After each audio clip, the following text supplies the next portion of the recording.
at SBA, I was the only Black girl to graduate my major. Last year, I went to their senior showcase and saw that things hadn't really changed. There was still one Black girl in the major. And I basically was like, let me mentor you. Because it's representative of this panel, like this is what looks like for like Black women in the animation industry. I try to be a champion for others, younger women coming up. I don't think those microaggressions are necessarily avoidable, but it's how we put our art first, our humanity first, and create those worlds that we want to see. But build the kind of organizations and companies where they're a little bit, where some of that doesn't exist. Challenges are just part of like the journey. A lot of us had to like work at our craft, like a lot, like hours and hours. When you do experience like hardship, it just like gives you just like that much more of a drive to like make your family proud or make yourself proud and like, you know, set certain bars for yourself and like reach them. Really looking at my art, like seeing where I was struggling and just push myself to get better. And I would sit for hours on end just editing, and I would challenge myself to learn different programs. I would just like pull up a YouTube video and then I would just edit a whole music video in a different editing platform. Every day is a challenge. Like as an editor, you're gonna work for maybe a week on a cut and you're like really happy with it, really proud of it, and you send it to the client and they're just like, no, this isn't what my vision was, no, take this out. And you're like, but, and no, you just have to make the client happy, but also stick to your personal style and don't lose yourself in the work, but still also do what the client wants. So that's a tricky balance to have as an artist. I wasn't really good with math. I wasn't really good with science. I wasn't really good with coding. And that was the biggest challenge because in VFX, as an effects artist, you gotta crunch numbers, you gotta know what vector math is, you gotta know how to code, you gotta know what Bell scripting is, effects. These are just all different coding languages and the computer softwares that we use. We use Houdini, we use Maya, we use Studious Max.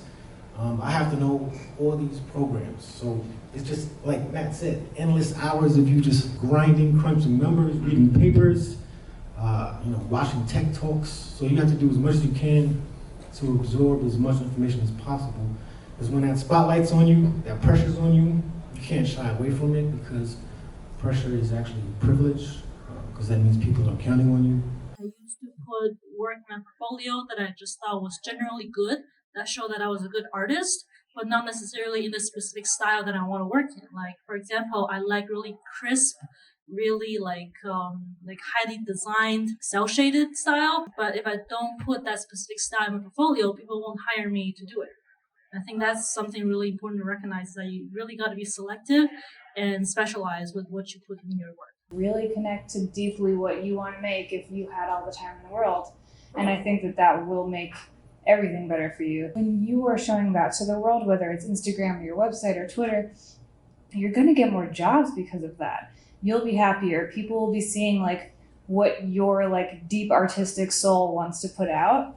And then the other part of that, I think, is trying to not compare yourself to everyone else in the industry, which is also very hard with social media. Every festival I've gone to, a lot of times, I know the last time I went to Ottawa, there was an animator there who wasn't there, and I just sent him an email that night, and I said, I love your animation, and we became friends after that, And so that's what's the pluses of the internet, social media. There's a lot of great people, just like you are, doing work out there. So that's also good. So be who you are and understand that the people that you're around, the fact that you're different from everybody else is your currency. You know what I mean?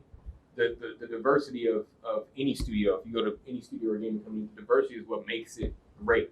Mm-hmm. So believe me, you already fit there the way that you are. You need Black people. You need people like Asian, Latino, white, you know what I mean? You need, because we all got different flavors. And I mean, it's just cultural things that you bring to the table, which is why you were like, don't change to try to fit somebody else's style. Be dope in your way, because when you're working on a project, one of the responsibilities of like supervisors and directors when they're casting, I can speak for animation because that's, my field. But one of the things that they're responsible for is casting appropriately based on the artists that they have to work with. The exposure is key, I think. Like, you said it. I've had friends of mine who are like, teachers, and they're like, like, hey, can you come do a career day? And I'll come and just say like, hey, I do animation for feature films. And everybody's like, duh. Like, that's an option? Like, and I actually, the same way that I reacted to my friend back in high school, when he was like, I'm learning how to make video games. And I was like, that makes sense. Somebody's getting paid to do that. Just seeing someone that looks like you doing something that you didn't even consider a possibility for yourself is humongous. If I had had the option to have that class, I might have taken it at that age. And if I had seen other women that looked like me working in this industry, I definitely would have taken it. But like visibility is like step one, you know, just knowing that this job exists. People that look like you do this job. Like, don't rule it out. I know a lot of people who would have loved to do this job. Really super talented people who didn't know where to go with their talent. My classes now are populated primarily by women, which is great to see. When I started out in the film area, sometimes I was the only woman female in a class. So it's really changed, and I love that. And I just want him to see everything that's possible, just even all the artists here, everything. Because, you know, he could be an engineer, he could be whatever he wants, but I want him to make that choice and be able to, like, see all these things as possibilities, you know? Being independent, starting our own projects, getting our own projects out there, finding the funding, all of this stuff is just problem solving. It's not beyond your reach. Especially in my industry, it's still a very male-dominant industry, whereas tech and also VR, ARs are very new, so a lot of people still figuring out. So there's not enough opportunity for people to actually try it out. So for me, part of my role, well, it was never in my job description per se to like, oh, represent, you know, but still, I think I feel responsible for like make sure my voice is heard to be part of this project, this product we're working on. Make sure I represent myself and, you know, all the community that was not normally represented. What can we as a community do? I think we need to talk about it. You find something in that character that represents you.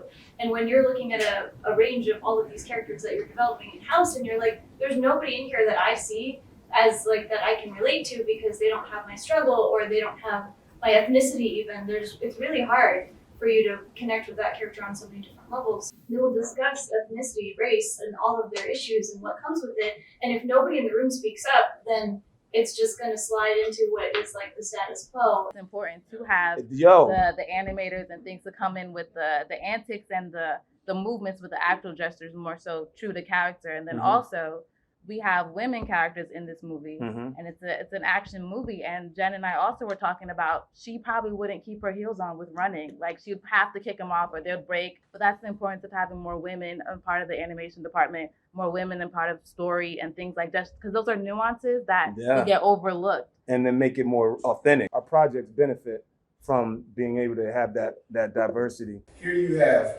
a film that's being carried by a black actor, and your whole animation department, in your department, you've got one black animator out of like 70. You might have missed an opportunity to like have some authenticity that you might have had you had more of that influence. And this main character is in all these shots, like hundreds of shots. When you get interviewed to be a runner, they know that people don't want to stay runners. So they ask you, what are your goals? What's your 5-year goal? What's your 10-year goal? You'd still have to grind for about 6 months, 3 to 6 months, before they gave you your pass to go training.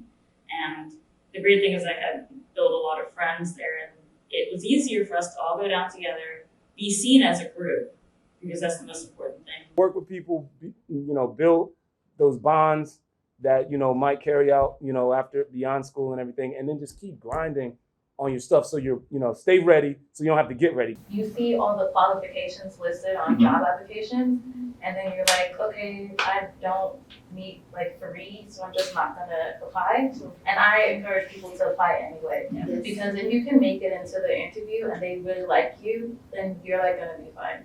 And if you can try it, like Lauren was saying, we'll try it, like at least build up some sort of knowledge still, if you can make it to the interview. Like, don't count yourself out, let them count you out. Something I really struggled with was selecting what work I would take and what work I would turn down. So I think speaking as a recent grad, maybe at first you're not really sure of your work and you sort of take anything that comes along, even if it's not right for you, or it doesn't suit your skill set, or it doesn't fit in your timeline. So I think one part as I gain more experience in the industry is realizing what kind of work am I willing to take on.